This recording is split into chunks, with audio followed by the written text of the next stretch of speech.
एक पत्नी थी, शादी के अभी केवल 1 सप्ताह हुए थे। खबर लगी कि पति को कोढ़ की बीमारी है, पूरा शरीर अब कोढ़ की गिरफ्त में आने लगा है, पूरे शरीर से दुर्गंध निकलती है, मावाद बहने लगी, कोई देखे तो उसे घिन आती है। ऐसा शरीर उसके पति का हो गया। पर धन्य थी वो स्त्री कि अपने पति की ऐसे शरीर, ऐसी दुर्गति होने पर भी वो अपने पति से प्रेम करती और अपने पति की सेवा करके अपना पत्नी धर्म निभाती। वो स्त्री अपने पति की सेवा करती, कपड़े से शरीर को पोंछती और पति का बहुत ख्याल रखती। कोई और स्त्री होती शायद तो इस अवस्था में, शादी के अभी 1 सप्ताह हुए थे, इतने जल्दी कौन किसे स्वीकार करता है? पर उस नारी ने अपने अंदर के पतिव्रता को मरने नहीं दिया और उसने पति की सेवा की। बहुत लंबा समय बीत गया, शादी के 15 साल बीत गए। 15 वर्ष बाद उसका पति बाहर बैठा, ठंडियों का समय था, धूप में बैठा था। सोचो, वो नारी अपने मायके नहीं जाती इसलिए कि मैं चली जाऊंगी तो इनकी सेवा कौन करेगा। ना तो भाई सेवा करता है, ना परिवार में कोई आगे बढ़ता है। पत्नी करे तो करे, नहीं तो वो मर जाए। धन्य थी वो नारी जो पति की सेवा करती। एक दिन पति सर्दियों के दिन बाहर आंगन पर बैठा था, तभी उस नगर की एक सुंदर वैश्या वहां से गुजरती है। राजा के घर नाचने जाती थी वैश्या। जब वो राजा के घर नाचने जाती तो उसी रास्ते से गुजरी। आज कोढ़ जिनको था, उस कोढ़ी ने उस स्त्री को देखा, आहा कितनी सुंदर है ये, और उसकी सुंदरता पर लट्टू हो गया। उसका मन वैश्या के पीछे चला गया। शाम को बड़ा उदास था। पत्नी ने कहा, स्वामी जी क्या हुआ? तब कह दिया, क्या बताऊं, आज यहां से वो स्त्री गई, उसके संग मेरा मन चला गया। तुम बहुत बड़ी, देखो एक पति अपनी पत्नी से कह रहा, सुनना जरा, ये पद्म पुराण में लिखी घटना है, सच घटना है, कोई मुंह जवानी की नहीं। हाँ, उस पति ने कहा, उस कोढ़ी ने कहा अपनी पत्नी से, सुनो, एक बार तुम चाहो तो वो वैश्या मुझसे मिल ले, बस एक बार उससे मिलने की इच्छा है। वो वैश्या है ना, वो मुझसे मिल सकती है, उसे हम जितना पैसे चाहिए पैसे दे देंगे। अब एक पति भला अपनी पत्नी से कह रहा है कि तुम हमें उस वैश्या से मिला दो, पर पत्नी तो पतिव्रता थी, भला पति की ये आज्ञा भी कैसे टालती? आज तक किसी आज्ञा का उल्लंघन किया नहीं था, ये आज्ञा कैसे टाल? ठीक है, मैं आपकी मुलाकात जरूर कराऊंगी, यदि आपकी इच्छा है तो ठीक है। वो पत्नी उस वैश्या के घर जाने लग गई। सवेरे 4 बजे जाती, उसके घर का झाड़ू करती, बर्तन करती, चौका करती, चली आती। वैश्या ने देखा कि मेरे घर झाड़ू पोंछा कौन करता है। एक दिन उस वैश्या ने ताड़ लिया अर्थात देख लिया, छिप करके देखा कौन आता है मेरे घर काम करने। देखा तो ये पतिव्रता। अच्छा, ये इतनी बड़ी पतिव्रता है, इसके चर्चे चारों तरफ फैले थे।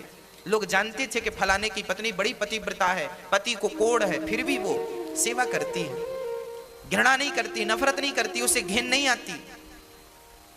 वैश्या चरणों में गिर पड़ी, देवी तुम इतनी बड़ी पतिव्रता हो, मेरे घर झाड़ू लगाओगी, पोंछा करोगी, तो मैं तो वैसी वैश्या हूं, मुझे नरक में भी शायद जगह ना मिले, तुम इतनी बड़ी पतिव्रता मेरे घर झाड़ू क्यों लगा रही हो, बताइए।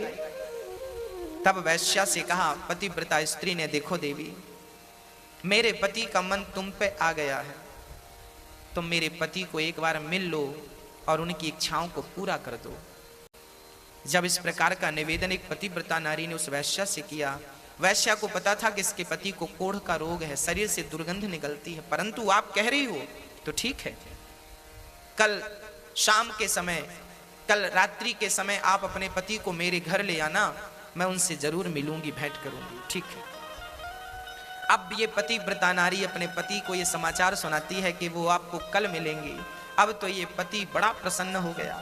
दूसरा दिन हुआ, शाम हुई, चलने का इंतजार। अच्छा, ये कोढ़ी था, ज्यादा दूर चल नहीं सकता था, शरीर जर्जर था। हाँ, शरीर बीमार था ना, शरीर जर्जर था, शरीर तो जर्जर था पर मन चंगा था। कुछ दूर चला, पत्नी ने हाथ पकड़ करके अपने पति को चलाया। इसके बाद थक गया, कहने लगा मैं चल नहीं सकता, पर मेरी इच्छा है उससे मिलने की। बैठ गया, रोने लगा। पत्नी ने कहा स्वामी जी रोइए मत, आप मेरे कंधे पर बैठकर चलिए। तब पत्नी ने अपने पति को अपने कंधे पर बिठाया। जरा दृश्य देखिएगा, इस नारी ने अपने पति को कंधे पर बिठाया और वैश्या के घर जंगल के मार्ग से चली, गांव के भीतर से जाएगी। लोग क्या कहेंगे, पति को कंधे पर बिठाकर कहां जा रही हो, लोग हजार सवाल करेंगे। जंगल के मार्ग से जा रही है, कोई देख ना सके। पर उस जंगल में एक घटना और घटने वाली थी। क्या घटना थी? वहां पर एक संत बैठे थे। हाँ, वो संत, एक वहां का जो राजा था, उस राजा के घर में कुछ चोरों ने चोरी करी। चोरी करके धन संत की कुटिया पे छिपा दिया। राजा के सिपाहियों ने संत की कुटिया से धन को बरामद किया तो उन्हें लगा चोर ये बाबा ही है। तो उस संत को चोर समझकर राजा के सिपाहियों ने उसे सूल पर टांग दिया। एक पैना सा सूल कांटे की तरह जमीन पर गाड़ा और उसे उस सूल पर बिठा दिया। वो बाबा जी के शरीर में सूल चुभता हुआ नीचे से लेकर ऊपर सिर पे निकल गया। पर संत असली थे, समाधि असली थी, सूल उनका कुछ बिगाड़ ना सका। सिपाही राजा के वहां से भागे। बाबा जी रात्रि हो गई, सूल पर लटके रहे। अब ये पतिव्रता नारी अपने पति को कंधे पर बिठाकर जब ले गई तो इसे रास्ते में दिखाई ना पड़ा, अंधेरी रात थी।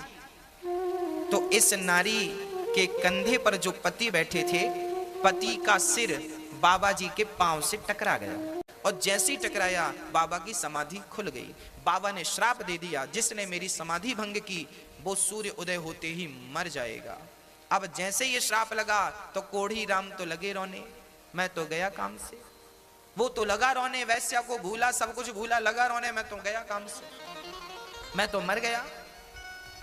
पर वो पतिव्रता नारी, उसने कहा हे सूर्य भगवान, यदि मैं सच्ची पतिव्रता हूं और अपने पति के अतिरिक्त मैंने कभी किसी पराये पुरुष का स्वप्न में भी चिंतन ना किया हो तो सूर्य भगवान, जब तक मैं ना कहूं आप प्रकट ना होना, क्योंकि आप प्रकट होंगे तो मेरे पति मर जाएंगे। ये संत का श्राप है। तो सूर्य उदय ही नहीं होगा, कहानी खत्म। भक्तों 24 घंटे बीत गए, 48 घंटे बीत गए, हाहाकार मच गया, सूर्य का आता पता नहीं। हाहाकार ब्रह्मलोक में मच गया, सूर्य क्यों नहीं निकल रहे हैं। सूर्य बोले मैं नहीं जाऊंगा, नहीं भस्म हो जाऊंगा उस नारी के कारण। वो इतनी बड़ी पतिव्रता है कि सूर्य की गति को रोक दिया उन्होंने। रुक गए सूर्य भगवान, स्थित हो गए, स्थिर हो गए। ब्रह्मा विष्णु महेश दौड़े दौड़े आए, देवी क्या कर रही हो, प्रकट होने दो ना, मेरे पति मर जाएंगे। तब अनुसुईया माता को पता लगा, वो आई और अनुसुईया माता ने कहा देवी तेरे पति को मैं जीवित करूंगी, तू आने दे। सूर्य भगवान को जब आने दिया, सूर्य उदय हुआ, श्राप के कारण पहली किरण पड़ते ही उसके पति मर गए। तब अनुसुईया ने कहा कि हे प्रभु, यदि मैं अनुसुईया सच्ची पतिव्रता हूं तो इसका मरा हुआ पति जीवित हो जाए। कहकर जल छोड़ा। परिणाम क्या हुआ, मरा हुआ पति जीवित हो गया, कोढ़ का रोग था वो समाप्त हो गया और सुंदर सा पुरुष खड़ा हो गया। विमान आया, दोनों शरीर सहित भगवान के निज धाम को चले गए।